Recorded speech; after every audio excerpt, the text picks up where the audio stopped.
14-летний Марсель Ашарапов из Чекмагушевского района записывает видео приветствия отцу с позывным «Чикаго» и его сослуживцам.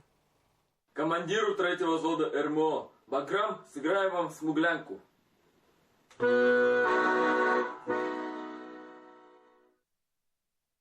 В своих роликах он исполняет военную музыку на баяне, отправляет их с прошлого года, чтобы поднять настроение бойцам.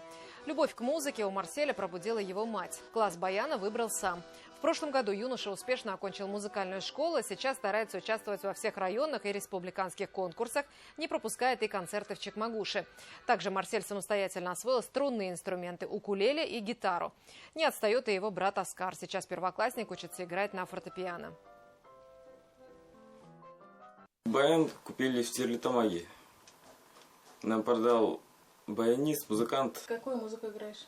Народный, татарский, башкирский, такие.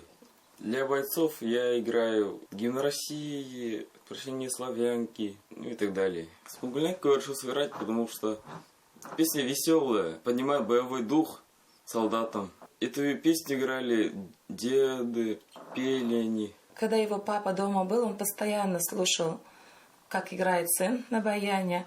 И вот в данный момент он на спецвоенной операции и до сих пор просит, чтобы мы отправляли ему видео с военными песнями. Они там всей роты слушают, смотрят, как он играет, все восхищаются, просят, чтобы мы им постоянно отправляли видео. Сейчас солист ансамбля баянистов вместе с другими участниками коллектива готовят номер на 23 февраля. В этот день их придут послушать бойцы, которые находятся в краткосрочном отпуске. Концерт, посвященный защитникам Отечества, снимут на видео. Ролик смогут увидеть также военнослужащие в зоне СВО.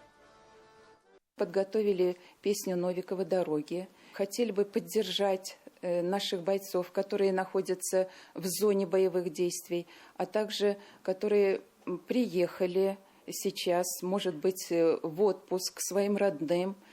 И мы всем желаем здоровья, всем желаем вернуться с победой